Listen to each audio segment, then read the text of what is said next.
Hello one नमस्कार everyone.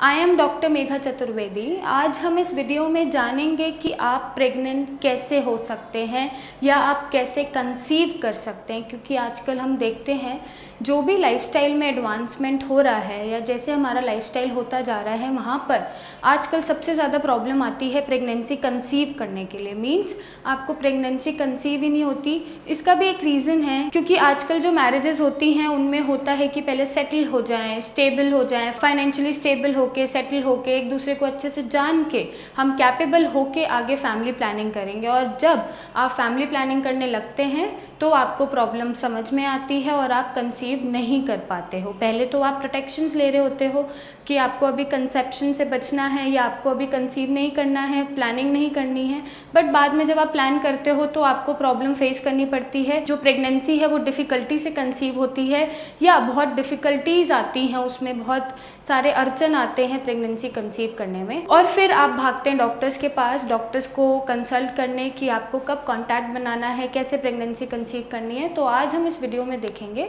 कि आपको प्रेगनेंसी कंसीव करने के लिए किन किन चीज़ों का ध्यान रखना है और आप इजीली प्रेगनेंसी कैसे कंसीव कर सकते हैं ताकि आपका स्ट्रेस थोड़ा कम हो, आपका फैमिली प्रेशर थोड़ा कम हो। तो सबसे बड़ी बात, जो हमारे रेगुलर मेंसेस होते हैं, जो पीरियड्स आते हैं, मेंस्ट्रुएशन साइकिल चलती है, वो 28 से 30 दिन की चलती है। जो 28 से 30 दिन का पूरा साइकिल होता है उसमें जो ब्लीडिंग फेज़ है पहले दिन से शुरू हो जाता है जब आपको पीरियड्स आते हैं, और उसी फेज़ से आपका एक अंडा भी बनना शुरू हो जाता है। और इस मिड साइकिल में मीन्स 28 से 30 दिन के बीच में यानी 12 से 14वें दिन तक आपका अंडा एक थैली में रिलीज़ होता है जिसको बोलते हैं फॉलिकल। वो ओवरीज में रिलीज़ हुआ, वो अंडा होता है एक थैली में, फ्लूइड फिल्ड सैक में, और वो ओवरीज में रिलीज़ होता है। 12 से 14वें दिन तक या 12 से 16 दिन के बीच में ओव्यूलेशन होता है, जब बोलते हैं कि अंडा आपका रिलीज़ हो गया है ओवरी में। और ये अंडा ज़रूरी है कि इन्हीं डेज़ में या इन्हीं दिनों में स्पर्म के साथ फर्टिलाइज हो जाए या स्पर्म के साथ मिल जाए।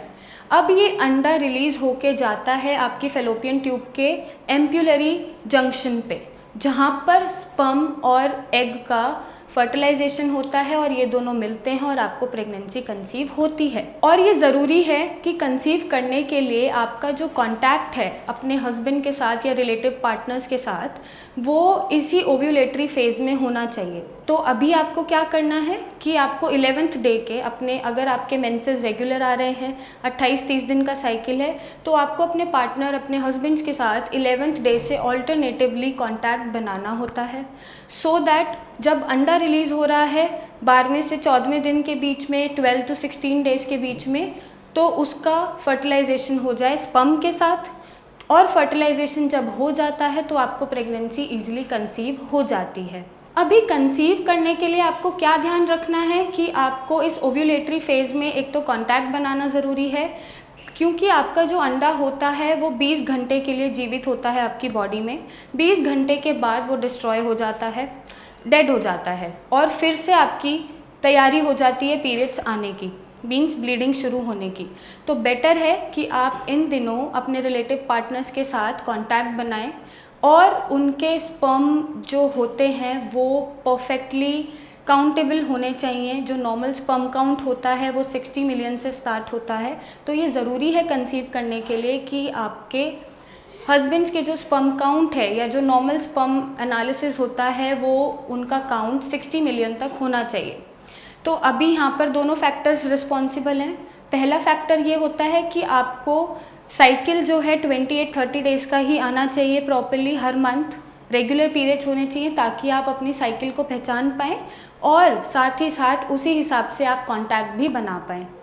जब आपकी साइकिल रेगुलर चल रही है तो आपको एक अपने ओव्यूलेटरी फेज़ में ही कांटेक्ट बनाना है। सेकंड, ये चीज़ ज़रूरी है कि स्पर्म काउंट नॉर्मल होने चाहिए। अगर स्पर्म काउंट नॉर्मल नहीं है, उनमें मोटिलिटी परफेक्ट नहीं है या नॉर्मल पे मोटिलिटी नहीं आ रही है, तो भी प्रेगनेंसी कंसीव करने में प्रॉब्लम आती है।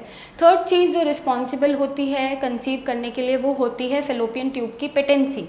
मीन्स आपकी फैलोपियन ट्यूब में कोई ब्लॉकेज नहीं होनी चाहिए, ताकि अंडा रिलीज़ तो हो रहा है ओवरीज में, जब वो एम्पुलरी जंक्शन पे पहुंच रहा है फैलोपियन ट्यूब के, और अगर वहाँ पे ब्लॉकेज मिलेगा तो वो अंडा वहाँ पे पहुंच ही नहीं पाएगा और कंसीव नहीं हो पाएगा। तो ये चेक करना ज़रूरी है, ये जानना ज़रूरी है कि आपके फेलोपियन ट्यूब की पेटेंसी कितनी है, आपकी फेलोपियन ट्यूब में कोई ब्लॉकेज तो नहीं है, और अगर ऐसा है तो जांच कराइए और अपने प्रेगनेंसी कंसीव खुद से ही करिए। साथ ही साथ एज अ डॉक्टर मैं एडवाइस करती हूँ कि आपको कंसीव करने के लिए स्पर्म काउंट का नॉर्मल होना ज़रूरी है, प्लस आपके हार्मोन्स बैलेंस होने ज़रूरी हैं।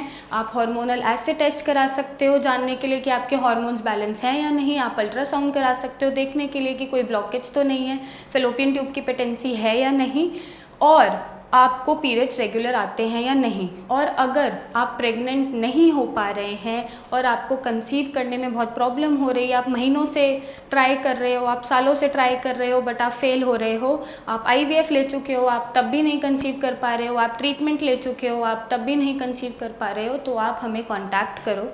आप हमारे डॉक्टर से फ्री कंसल्टेशन लो और वो आपको हेल्प करेंगे नेचुरली प्रेग्नेंट होने में, आपको एडवाइस करेंगे कि आप में क्या कमी है या आप में कौन सी चीज़ ट्रीट होनी चाहिए, और आपको सही एडवाइस देंगे। और जो आपका प्रेशर है या आपका स्ट्रेस डेवलप हो रहा है प्रेगनेंसी ना होने की वजह से, वो भी ठीक करेंगे।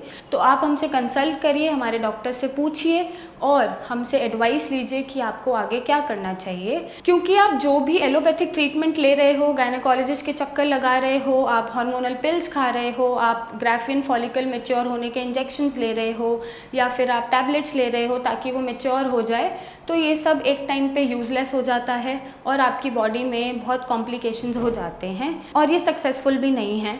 तो बेटर है कि नेचुरल तरीके से आपके मेंसेस भी रेगुलर चले, ये ज़रूरी है, आपके हार्मोन्स भी बैलेंस चलें, ये ज़रूरी है, स्पर्म काउंट भी नॉर्मल रहे और फेलोपियन ट्यूब की पेटेंसी भी नॉर्मल रहे। तो ये सब चीज़ों के बारे में जानने के लिए अगर आप प्रेग्नेंट नहीं हो पा रहे हो और आपको प्रॉब्लम आ रहा है तो हमारे डॉक्टर से कंसल्ट करिए और उनसे एडवाइस लीजिए और आगे अपनी लाइफ थोड़ी सी स्ट्रेस से रिलीफ करो और हमें मौका दो, हम आपकी हेल्प कर पाएँ और आपको ये खुशी दे पाएँ। Thank you and take care.